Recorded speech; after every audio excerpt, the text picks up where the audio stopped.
Next door, a delegation of clergy, community, and labor leaders are meeting with executives from Bank of America to demand that they act more swiftly and aggressively to keep families in their homes, end predatory lending practices, and invest in our communities. Surrounding our negotiating team is an assembly of witnesses from organizations representing millions of people just like you from around the country.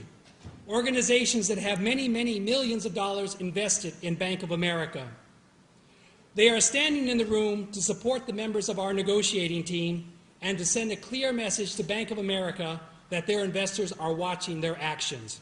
The bank has been forgiven. The bank has been bailed out.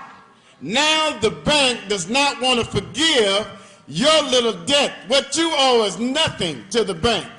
What you owe is nothing because they give out $35 billion in bonuses and compensation to the guys that are running the bank. On my birthday, on October 29th, I had to file for bankruptcy because Bank of America would not negotiate with me. I have spoken with a colleague who's a bankruptcy attorney, and she has told me that in the last year, she has done over 100 bankruptcy cases with Bank of America, and not one of them has negotiated successfully with Bank of America. We've seen how Bank of America wants to treat us, and they do so in violation of many of the guidelines of the federal government's own loan modification program. But they continue to get away with it.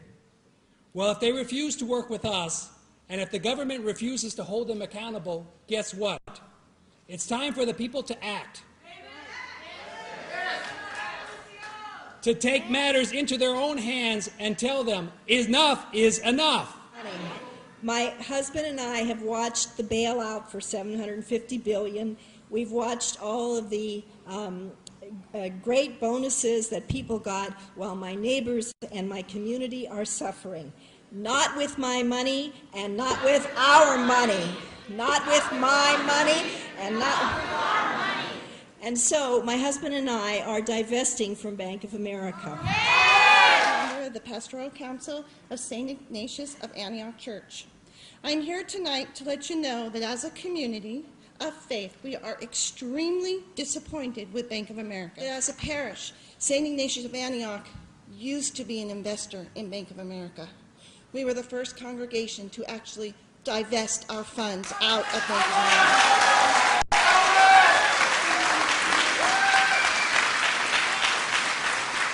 And I'm here to let you know that we as a faith community decided to do this, and we invite you to do the same. It's going to take pressure. It's going to take pressure on those banks. And we really got to let them know that we're serious. That little money that we have, we will take it out of the bank. All right?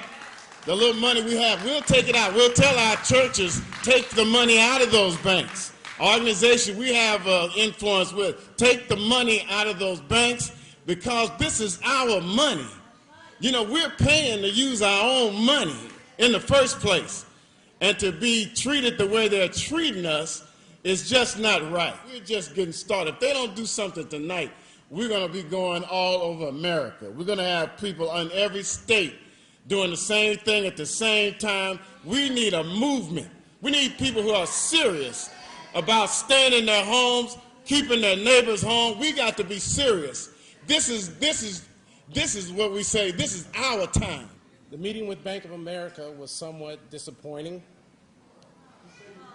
Nothing new was brought to the table. But we're going to move forward with our divestment program.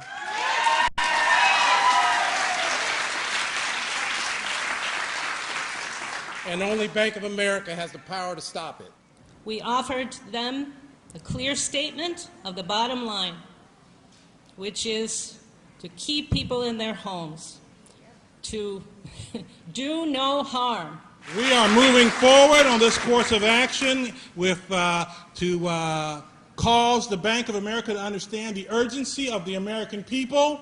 And I'm here to say to Dr. Massey that we will be coming to Atlanta with a team of clergy and others to let you know the urgency NPA and others put 8,000 people on the streets of Chicago at the American Bankers Association, and all of us can go and make a change for America together.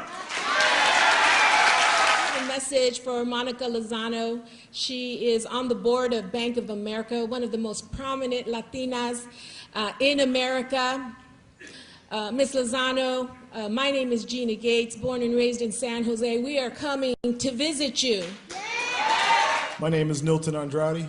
I'm coming all the way from Massachusetts.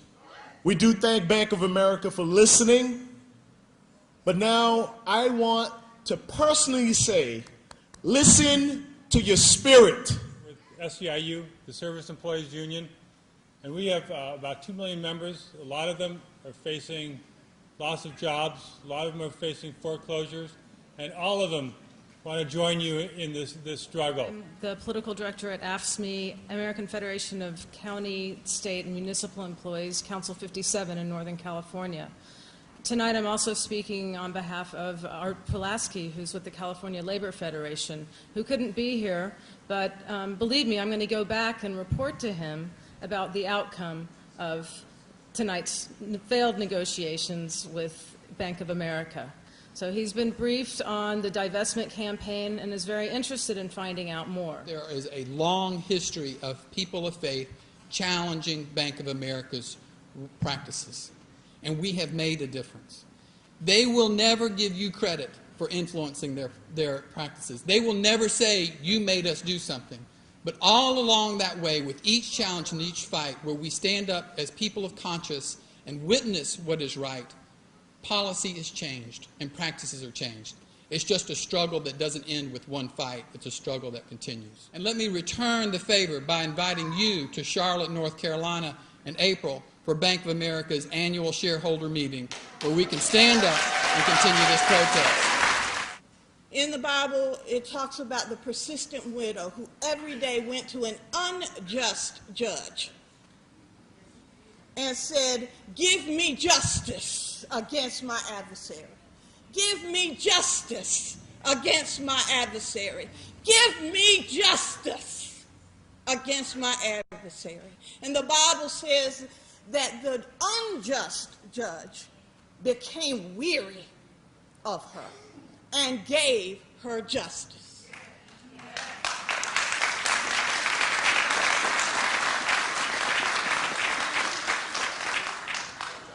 We need to weary Bank of America. We need to weary them. We need to demand from them justice. I think tonight was a win for you all. I think you all should know that your representatives in there were smart, they were forceful, and they pushed Bank of America.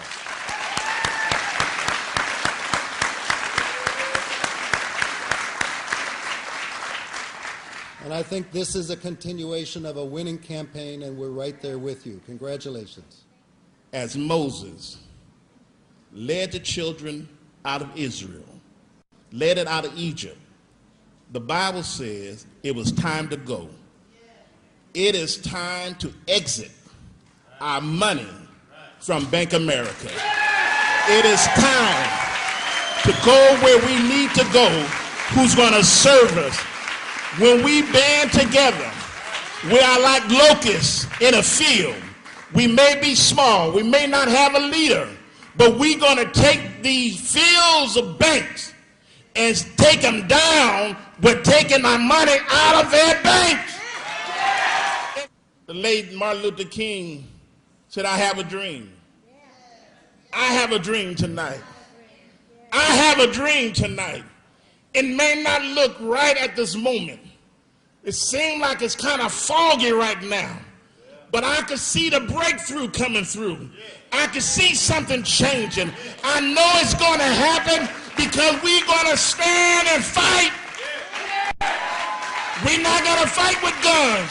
We're not going to fight with billy clubs. We're going to fight with our money. It hurts people. Only God can help us. As God helped his people in Egypt, he can help these people in Antioch, San Jose, Oakland, across this nation. If we stand together, no one could be able to come against us.